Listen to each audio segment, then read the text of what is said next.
To open the app, tap the Pages icon on the home screen. Sometimes, when we open the Pages app, it opens with a document. This is because when we close the app, we didn't close the document first. The document saves itself while the app is open, therefore nothing will be lost. We can continue to edit this document. To close this document and to get another one, we just close the current one by tapping on the word Document in the top left corner of the screen, and it'll take us back to the Document Manager where we can choose another. To open an existing document, we do this from the Document Manager. It's a very simple process. Just tap on the document and it'll open. To delete a document is very simple. Just choose the document we want to delete and tap and hold on it. A menu will appear, so we tap on Delete and the document will disappear from the Document Manager. See, it has gone. Another way we can rename a document, besides tapping on the title in the document, is to use the Document Manager. Now we'll rename the document SA2, so tap and hold on this document. A menu will appear, so we tap on Rename. We then remove the current name using the backspace button on the keyboard, and then type in the new name. After that, we tap on Done on the top right of the screen.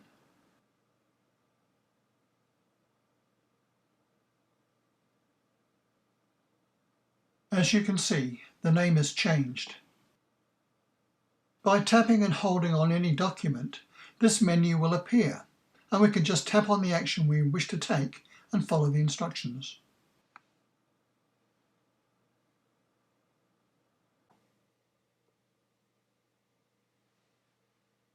Now let us look at the View Option icon. By tapping on this icon, we have a drop-down menu with many options.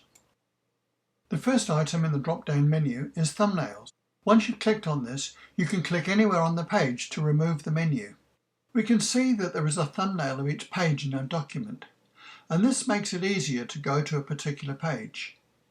Now, these thumbnails automatically appear if we use a page layout template. The next item is Two Pages. Tapping on this allows us to see two following pages at once. Now this is useful if we want to link two text boxes or to see how a double-page illustration would look. The third item is Word Count. To know how many words we have written is useful if we have to write an article or story that has a limited number of words allowed. Then we have Hide or Show the Ruler. Unfortunately, at the moment in the iPad app, there is only the horizontal ruler at the top. There is no vertical ruler. And lastly, tapping on this button allows us to make annotations on our document. In order to do this, once this button is tapped, we need to go across to the Tools icon and to scroll down to tap on the Smart Annotation icon. This brings up the drawing tools. We can use our finger or an Apple Pencil to draw with. And we see a range of markers and colours together with an eraser and a marquee tool. So we choose our tool and colour and then annotate our document. When we're finished, we press Done.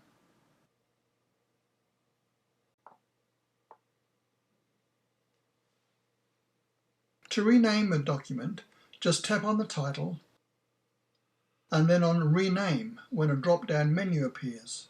Then delete the name using the backspace key and type in the new title and press Done when finished.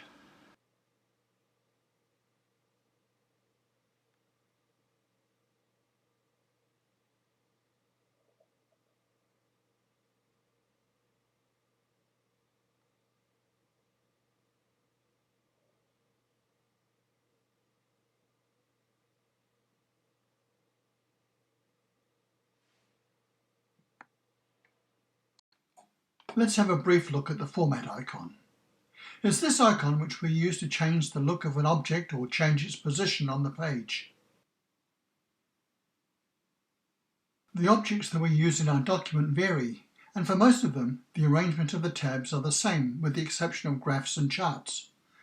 We won't be dealing with these in this course, so we'll dispense with them.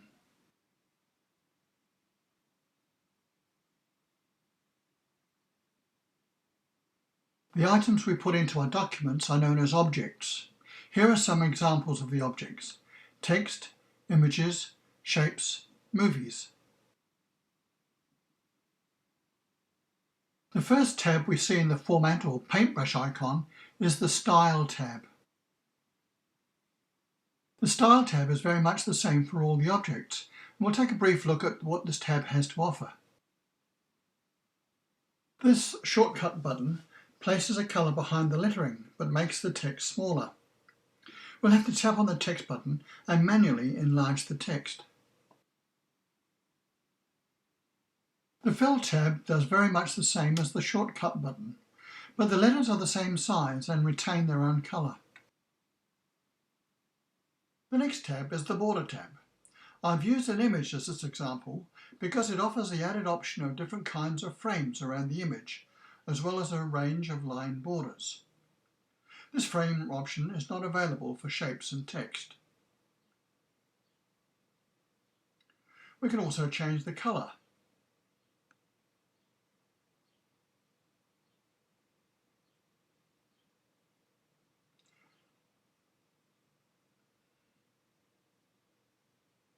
And the line width can be altered by moving the slider.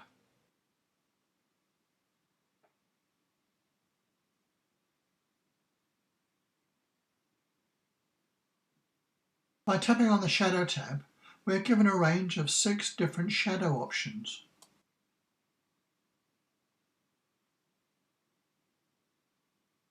The Reflection tab gives us a chance to add a reflection to our object.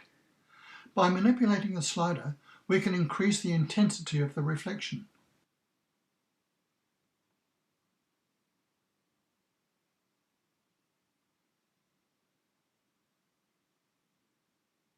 The last tab is the Opacity tab. Now this allows us to decrease the opacity of an image and is useful if we want to use a picture as a background behind text. This is also manipulated by the slider.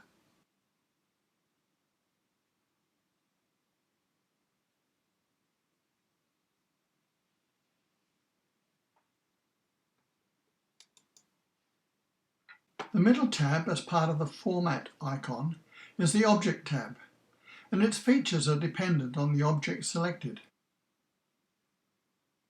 Each of the objects has its own Center tab. In this Image Center tab, we have a few options.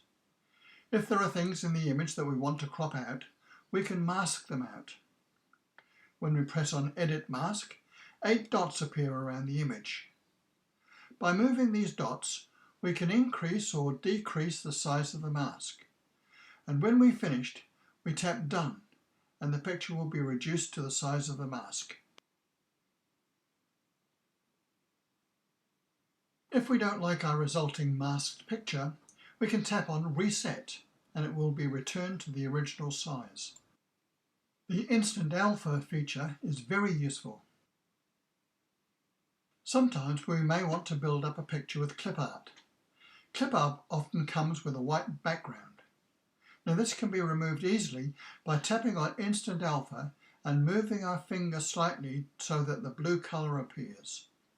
We move around the background until it all disappears, and then we tap Done.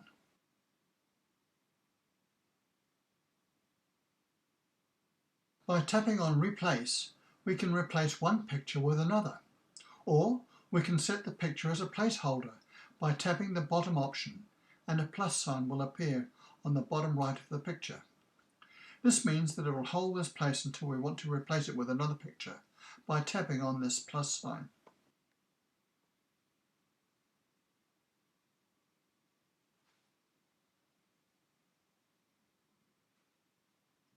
The last tab in the Format icon is the Arrange tab, and this deals more with the positioning of the object on the page. Now the first button in the Arrange tab is the Move to Back or Front. By using this button, We can place the selected object in front of or behind another object. The button on the right is the front button and the left is the rear button. If there are a number of objects in layers, they can be arranged on top of or beneath one another, just by tapping them and choosing a position along the line. This next button enables us to flip the object horizontally or vertically.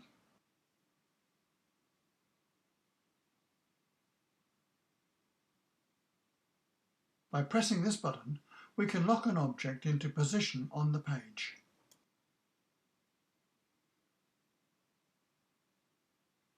This last tab allows us to determine where our image will be.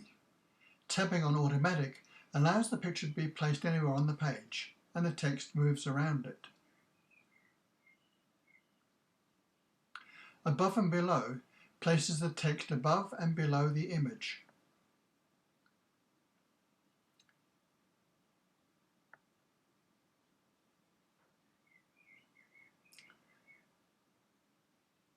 In line with the text aligns it with the text vertically. And if we tap on None, the picture is in front of the text and can be moved anywhere on the page.